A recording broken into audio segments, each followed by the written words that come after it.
마태복음 16장 13절에서 16절까지 우리 한 절씩 교독하겠습니다. 예수께서 빌립보 가이사랴 지방에 이르러 제자들에게 물어 이르시되 사람들이 인자를 누구라 하느냐? 이르되 더러는 세례 요한, 더러는 엘리야, 어떤 이는 예레미야나 선지자 중에 하나라 하더이다. 이르시되 너희는 나를 누구라 하느냐? 시몬 베드로가 대답하되 이르되 주는 그리스도시요 살아계신 하나님의 아들이시니이다. 아멘. 우리 잠시 기도하겠습니다. 아버지 하나님, 그리스도와 크리스천이라는 이 제목을 가지고 마태복음 16장 말씀 13절에서 16절 말씀을 가지고 나눕니다. 주님께서 성령으로 역사해 주셔서 그리스도와 크리스천이 어떤 관계인지, 또 우리가 어떻게 주님 앞에 부르심을 받았는지, 어떠한 삶을 살아야 되는지 오늘 본문을 통해서 또 잘 알고 깨닫고 그 말씀의 은혜를 받게 하여 주시고 성령님이 역사해 주시길 간절히 원합니다. 예수 그리스도의 이름으로 기도 올립니다. 아멘. 예수님은 왜 자신이 누구냐라고 제자들에게 이 가이사랴, 지금 이 질문을 던지는 이 지역이 가이사랴인데 이 가이사랴에서 왜 질문하셨을까요? 왜 예루살렘이 아니라 이 갈릴리 지역 가이사랴에서 하셨을까요? 거기에 대해서는 뭐 이것저것 많은 해석들이 나오지만 이 가이사랴에는요, 그 당시에 이 로마에 잘 살던 사람들은 거기 다 모여 살았습니다. 아주 유명한 동네입니다. 한마디로 뭐 LA로 치면 베버리 hills 뭐 이런 지역이에요. 아주 비싼 지역이고, 그러니까 로마의 아주 최고의 잘 나가던 사람들은 거기에 모여 살았는데 거기에 뭐가 있었느냐? 황제의 동상이 있었습니다. 황제의 이 우상 숭배하라고 이 스테이처스를 만들어놨단 말이죠. 그래서 황제 숭배가 진행되던 그런 시기에 이 예수님이 이런 질문을 던진 건 예사롭지 않은 질문이라는 것이죠. 예수님 당시의 사람들은요, 황제가 사람이라는 것을 알았지만 아주 특별한 존재라고 알고 있었단 말이에요. 그리고 어쩌면 그거를 믿고 있었단 말이죠. 권력의 정점에 서 있는 황제입니다. 황제의 칙령으로 어떠한 죄도 사할 수 있는 권한이 있었어요. 로마의 황제는 그는 모든 법 위에 존재하는 그런 인물이었단 말이죠. 이런 권세는 한 사람을 위대한 존재로 만들기에 충분했습니다. 황제는 사람 중에 신으로 우상시 되어가기 시작했다라는 것이에요. 그리고 로마의 권력은요, 실제로 그 당시에 상당한 힘과 영향력을 가졌어요. 그 사회를 장악하고 있었단 말이죠. 이와 반대로 예수님은 나사렛에서 온 한 33살 되는 젊은 청년이었고요. 그리고 아주 겸손했고요. 자신의 힘을 약한 자와 버림받은 자, 사회 약자들을 위해서 사용하셨습니다. 그리고 병자들을 고쳐주셨고 마귀에게 붙잡힌 자를 풀어주셨습니다. 그리고 하나님 나라의 복음을 전하셨어요. 하나님 나라를 성취할 자라고 이스라엘 백성들은 메시아라는 생각을 언뜻하게 예수님의 그 행적이 약간씩 보여줬단 말이에요. 이 메시아는요, 이 이스라엘 백성들이 기다리는 이 메시아는 구약의 선지자들이나 사사들처럼 그 당시에 이스라엘을 괴롭히던 나라들을 다 초토화시키고 하나님이 권세와 능력으로, 그리고 자신들을 모든 나라의 이 으뜸이 되는 나라로 세워주는 그러한 메시아를 이스라엘 사람들은 기다리고 있었어요. 그래서 로마의 권력과 싸워서 자신들에게 자유와 권세를 줄 이 메시아를 기다리고 있었단 말이죠. 수많은 사람들은 예수님을 유심히 바라보고 있었습니다. 그들이 원하는 그 정치적이고 전쟁에 능한 메시아인가를 확인하고 싶었어요. 그래서 그 부분을 늘 유심히 바라본 거예요. 그래서 어떤 기적이 일어나면 그분인가? 이 기적이 일어나면 이분인가? 라는 생각을 자꾸 했단 말이죠. 그런데 예수님이 가르치던 가르침은요, 야, 애들을 모아서 우리 반란을 일으키자, 이런 말을 절대 안 하셨어요. 평화주의자셨단 말이죠. 심지어는 로마하고 이 척을 지지 않았어요. 로마의 그 권력과 척을 지지 않았단 말이죠. 적대적으로 로마를 대항하지 않았단 말이죠. 심지어는 로마의 세금을 알아서 내라, 로마의 세금을 안 내라고 한 게 아니라 알아서 내라고 그러고 말씀을 하셨단 말이죠. 이스라엘 백성들과 지도자들은요, 예수님에 대해서 아주 헷갈리고 있었습니다. 이런 가운데 예수님이 당신이 누군가를 제자들에게 알려주기 위해서 한 두 가지 질문이 오늘 본문이 우리가 읽었던 본문입니다. 첫 번째 질문은 이거죠. 세상 사람들이 예수님을 어떻게 생각하고 있는가라는 질문이에요. 거기에 대한 답은 뭐죠? 이스라엘 백성들이 이렇게 대답했습니다. 세례 요한, 더러는 엘리야, 어떤 이는 예레미야 선지자 중에 하나이다 라고 대답했어요. 예수님이 보니까 신적 권능이 좀 있으신 것 같고 능력을 행하시는 것 같고, 그러니까 하나님으로부터 왔는데 선지자 중에 한 분 정도는 되겠다라고 생각했다라는 거죠. 그런데 두 번째 질문을 하십니다. 그것도 제자들에게, 이제는 세상 사람들의 질문이 아니라 제자들에게 질문을 하죠. 너희는 나를 누구라고 생각하느냐라고 이 질문을 했을 때 시몬 베드로가 이렇게 얘기하잖아요. 주는 그리스도시요 살아계신 하나님의 아들이시니이다. 정답을 얘기했습니다. 근데 이 주는 그리스도시요 살아계신 하나님의 아들이시니이다 라는 이 의미가 무엇일까요?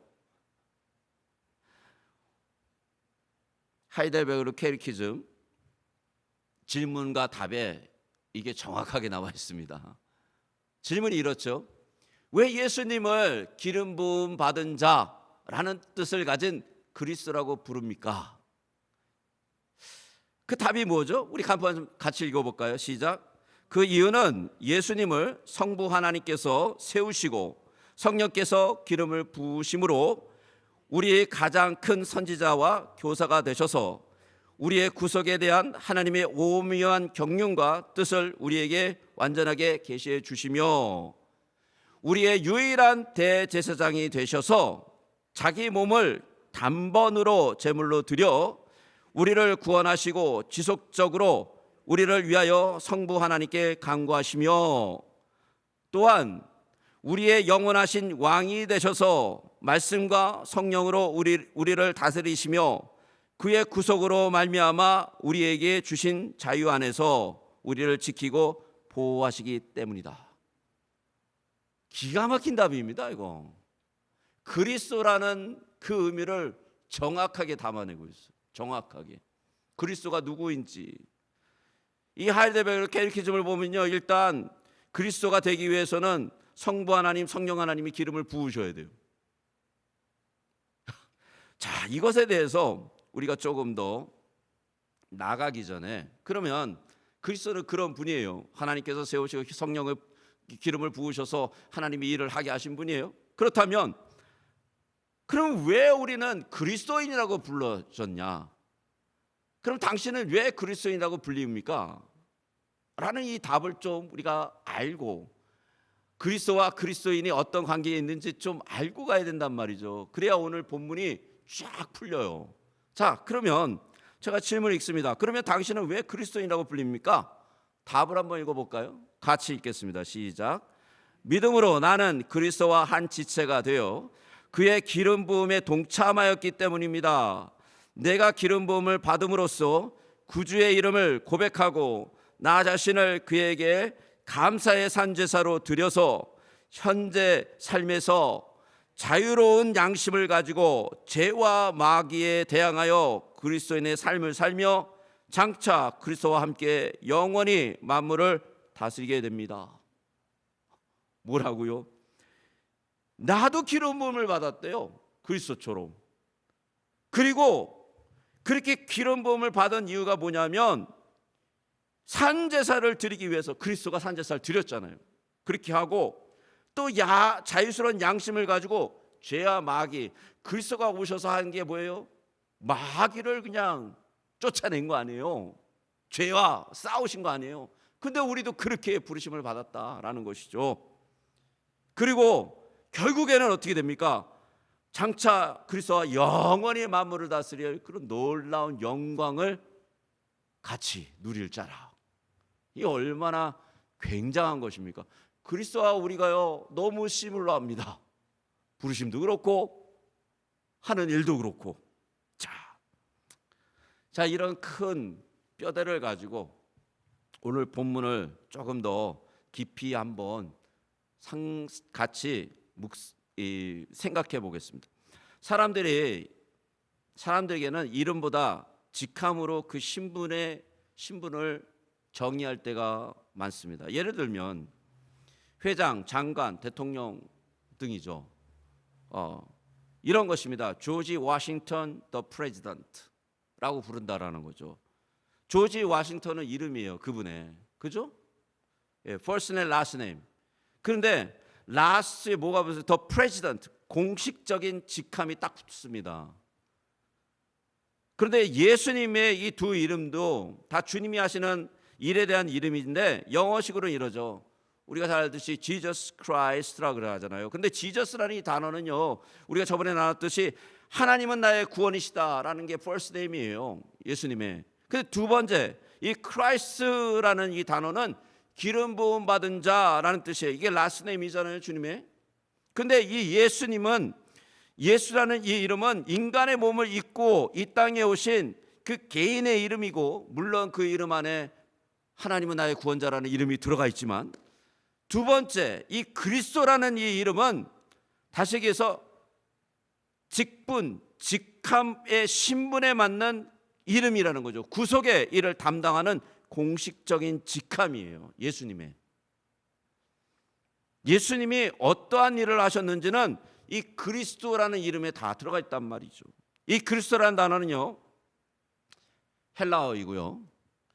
그러면 이 그리스도라는 단어를 구약에서는 뭘로 불렀느냐? 히브리어로는 메시아라고 불렀습니다. 메시아.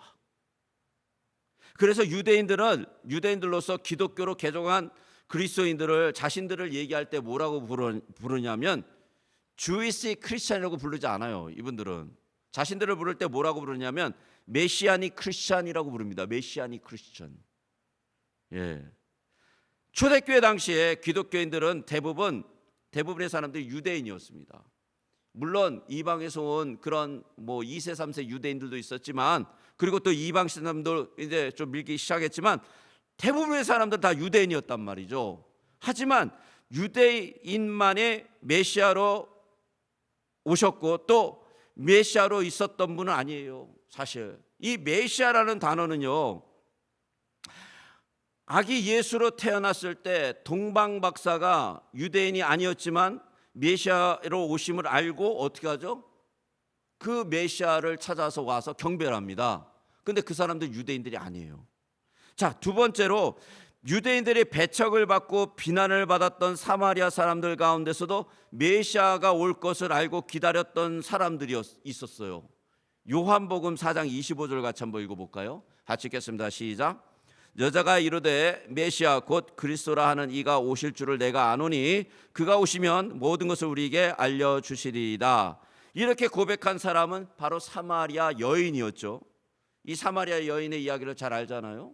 이 사람들은 이방인 취급 정도가 아니라 이방인보다 더 못한 취급을 받았던 자들이에요. 근데 그 사람들이 메시아를 기다렸고 메시아를 알았단 말이죠. 오늘 우리가 나누었던 요리문답 31번 32번은요 바로 예수님의 공식적인 직함인 그리스도라는 것과 그를 따르는 우리 크리스찬에 대한 어떤 관계와 그리고 그것이 무엇인지 잘 보여주고 있다라는 것이죠. 그리고 이것이 너무나 우리에게 중요합니다. 자, 예수님과 함께 3년 반 동안 먹고 자고 따라다녔던 제자들이 어떤 고백을 했는가? 오늘 본문에 예수님이 자신에 대해서 제자들에게 물어보잖아요. 그런데 예수님께서 너희는 나를 누구라고 하느냐라고 했을 때 베드로가 이렇게 고백하잖아요. 신앙 고백을. 마태복음 16장 16절이죠. 우리 같이 한번 읽어볼까요? 시작. 시몬 베드로가 대답하여 이르되 주는 그리스도시요 살아계신 하나님의 아들이시니이다. 베드로가 그리스도시요라고 이 한 단어가 바로 메시아라고 제가 말씀드렸고요. 요한은 이 그리스도와 메시아라는 이 두 단어를 동시에 동의어로 사용하고 있습니다. 요한복음 1장 41절을 같이 한번 읽어볼까요? 시작. 그가 먼저 자기 형제 시몬을 찾아 말하되 우리가 메시아를 만났다 하고 메시아는 번역하면 그리스도라. 그러니까 요한은 메시아와 그리스도를 같이 사용하고 있다라는 거죠. 예수님은 누구이신가? 라는 질문에 우리는 간단하게 그래서 이 본문들을 통해서 얘기할 수 있습니다. 예수님은 그리스도이시다 라는 이 고백이 할 수 있다라는 것이죠. 그리고 이 고백이 중요한 것은 요한 1서에서 아주 잘 가르쳐주고 있습니다. 요한복음 20장 31절을 같이 한번 읽어보겠습니다. 시작. 오직 이것을 기록함은 너희로 예수께서 하나님의 아들 그리스도이심을 믿게 하려 함이요 또 너희로 믿고 그 이름을 힘입어 생명을 얻게 하려 함이니라. 예수께서 그리스도라는 것을 믿게 하는 것이 요한복음의 골자인데, 이게 왜 중요하냐면 그리스도를 믿음으로써 뭐를 얻는다고요? 그리스도를 알므로써, 그리스도를 믿음으로써 생명을 얻어요. 그러니까 그리스도를 만약에 모르잖아요. 그리스도가 누구인지 모르면 영생을 얻을 수가 없다라는 거예요. 그 정도로 예수님이 그리스도라는 것이 너무 중요한 개념이라는 것이죠. 그러면 그리스도, 우리 많이 들었어요. 기름 부음 받은 자, 어떤 존재였나요? 어떤 부름을 받았을까요? 이분은. 여러분, 기름 부음 받은 자는요, 구약 성경에서 기름 부어 받아야 직책을 행할 수 있는 세 가지 직책이 있습니다. 우리 많이 들었죠? 우리가 잘 알듯이 세 직책이에요. 어떤 자들이죠? 선지자, 제사장, 그리고 왕이에요. 이 세 직책이 기름을 부어서 세우는 직책이란 말이죠. 근데 이 구약에 이렇게 세운 이 직책을 그리스도가 감당한 직책이다라고 얘기하고, 이 직책의 내용을 이루었던 분이 그리스도인데 그걸 잘 알아야 된다라는 것이죠. 구약의 그리스도 기름 부음 받은 자는 신약의 그리스도의 역할, 신약의 구원자의 역할과 밀접하게 연결되어 있다라는 것이에요. 여러분, 요리문답은 예수님을 그리스도라고 부르는 이유가, 오늘 우리가 읽었던 요리문답에는 제가 아까 말씀드렸듯이 성부 하나님께서 부르시고, 성부 하나님께 부르셨어요. 분명히 기억하세요. 그리고 성령 하나님으로부터 기름을 부음 받았기 때문에 그리스도의 역할을 감당했다라고 우리가 읽었던 요리문답에 나옵니다. 그러기에 예수님께서 선지자시요 특별한 제사장이시며 왕이 되셨다라고 얘기해요. 그러니까 그리스도의 사역은 성부 하나님으로부터 세우심을 받으셨으며 시작된 것이고요, 성령의 임하심으로써 시작된 거라는 것이죠. 베드로전서 1장 20절을 한번 같이 한번 읽어볼까요? 시작. 그는 창세 전부터 미리 알린 바 되신 이나 이 말세에 너희를 위하여 나타내신 바 되셨으니, 창세 전서부터 미리 알린 바 되신 이분이 말세에 나타나신 분 그리스도라는 것을 베드로가 얘기하는데, 이 부분과 너무 비슷하게 우리의 부름이 너무 똑같아요. 에베소서 1장 11절을 같이 한번 읽어볼까요? 같이 읽겠습니다. 시작. 모든 일을 그의 뜻의 결정대로 일하시는 이의 계획을 따라 우리가 예정을 입어 그 안에서 기업이 되었으니. 예수님도 예정돼서 오셨고요, 우리도 예정돼서 부르심을 받았다라는 거예요. 하나님의 부르심이 그리스도를 부르심과 우리의 부르심이 동일하다는 거예요. 동일했다라는 거예요. 기가 막힌 일입니다. 이게 그리스도는 삼위 하나님 가운데 성택돼서 보내심을 받았어요. 이와 같이처럼 우리들도 그리스도 안에서 하나님으로부터 택감을 받았어요. 감히 성도와 그리스도를 비교한다라는 게 참 두려운 일이지만, 놀랍게도 성경은 그거를 증거하고 있습니다. 그리스도와 크리스찬은 모두 성부 하나님으로부터 부르심을 받고 성령 하나님으로부터 기름을 부음 받았으며 예수님이 하나님으로부터 보내심을 받은 것 같이 우리는 예수 그리스도 하나님으로부터 보내심을 받은 자다라는 것을 증거하고 있다는 거죠. 성경이요. 너무 똑같이. 그리스도와 크리스찬이요. 너무 똑같은 거예요. 성부 하나님의 부르심을 받고 성령 하나님의 능력을 부르심에 순종하게 하셨어요. 성부 하나님의 사명을 주시고 그 성령 하나님의 그 능력으로 사명을 감당하게 하셨어요. 예수님도 그렇게 사역하셨다라는 거예요. 근데 우리도 그렇게 사역하고 있잖아요. 그리스도께서 기름 부음을 받으신 장면을 세례받는 장면에서 연출되잖아요. 예수님께서 공생애를 시작하기 전에 세례 요한을 찾아갑니다. 그리고 뭐라고 그러냐면 나한테 세례를 줘라. 근데 이 세례 요한이요, 그거를 그냥 어떻게 할 수가, 감당을 할 수가 없어요. 왜냐하면 예수님이 누군지 알거든요. 예수님이 메시아고 하나님이라는 걸 아는데 감히 인간이 하나님을 세례를 줘요? 말도 안 되는 일이란 말이죠. 그래서 뭐라 그래요? 세례 요한이 당신이 나를 세례를 줘야 되는데 내가 어떻게 당신을 세례 줍니까? 이렇게 나온단 말이죠. 안 됩니다라고 나와요. 그랬더니 뭐라 그러냐면 하나님의 뜻을 이루기 위해서 우리가 이것을 해야 된다 라고 했을 때 세례 요한이 세례를 줍니다. 아니, 하나님이 인간에게 세례를 받으셨다라는 거예요. 하나님이 인간에게. 아니, 왜 그랬을까요? 하나님이 능력이 없어서요? 뭐 세례 요한이 뛰어나서요? 아니죠. 구약의 왕과 제사장과 선지자는요, 누가 기름 부음을 부어야 됩니다. 그래야 그의 직책이 시작이 돼요. 물론 영적으로는 그 일을 감당하시는 분은 하나님이세요. 하나님이 부르셨고 하나님이 기름을 부으시는 거죠, 영적으로는. 그런데 실제적으로는 그 일을 한 사람들은 제사장이고 선지자들이었단 말이죠. 사람이 했단 말이에요. 사람이. 참 하나님이신 하나님의 말씀대로 그리스도가 되시기 위해서 인간 세례 요한에게 세례를 받으셨다라는 거예요. 그런데 놀랍게도 그 이후에 이 세례 장면에 삼위 하나님이 동시에 등장합니다. 성자 하나님이 세례를 받으시고 요단 강물에 들어가시고 일어나시죠. 성자 하나님이 거기 계세요. 성부 하나님이 하늘에서 소리와 함께 그 신분을 확인시켜 주시죠. 성령 하나님이 비둘기처럼 형체로 강림하셔서 성령 하나님이 거기 계심을 나타내십니다. 누가복음 3장 22절 말씀이죠. 우리 한번 같이 한번 읽어볼까요? 같이 읽겠습니다. 시작. 성령이 비둘기 같은 형체로 그 위에 강림하시더니 하늘로부터 소리가 나기를 너는 내 사랑하는 아들이라 내가 너를 기뻐하노라 하시니라. 삼위일체 하나님이 거기 존재하세요.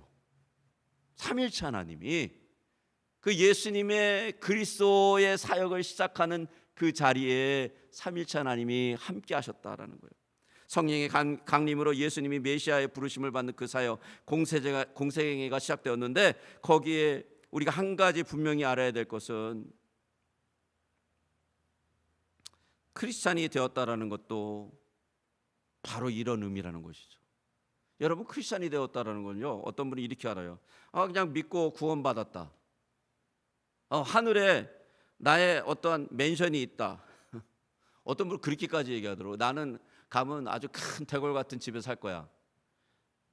여러분, 이렇게 알고 있다라면 그리스도인이 되었다는 걸 잘 이해를 못하고 있는 거예요. 사실은 그리스도인이 되었다는 건 이런 겁니다. 그리스도와 함께 세례를 받고 기름 부음을 받고 성령과 하나님과 예수님으로부터 보내심을 받은 자예요. 똑같이 삼위일체 하나님이 우리를 부르셨고 보내셨다라는 거예요. 무엇을 위해서 그렇게 하셨습니까? 그분의 영광과 그분의 나라를 위해서. 우리가 다음으로 살펴볼 것은 그리스도의 삼중 사역입니다. 그리스도의 삼중 사역은 무엇인가 하면, 일단 첫 번째로 삼중 사역 중에 성령의 기름 부으심서부터 우리가 좀 살펴봅시다. 오늘 할 게 너무 많은데 기도해야겠네요. 벌써 시간이 벌써 이렇게 됐네요. 이거 어떡하죠? 이거 2부는 다음 주에 할까요? 그래도 괜찮나요? 여러분이 좀 동의를 구해야 되는데, 아니면 이거를 다 하려면 저 30분은 더 해야 될 것 같은데 그러면 안 될 것 같아요. 2부는 다음 주에 하겠습니다. 그리스도의 삼중 사역은 그때 삼중사역서부터 뒤 것은 다음 주에 좀 하고요. 오늘은 좀 기도를 같이 했으면 좋겠습니다. 오늘 또 말씀을 들으면서 주님께서 그리스도를 부르신 것처럼 우리를 부르셨다라는 것을 기억하시고, 그 부르심이 그리스도를 부르신 것과 똑같이 부르셨다라는 걸 기억해 주십시오. 그 부르심이 대단한 겁니다. 그 부르심은 그냥 부르신 게 아니에요. 이 교회의 부르심은요, 그리스도를 부르신 것처럼 우리 부르셨다라는 겁니다.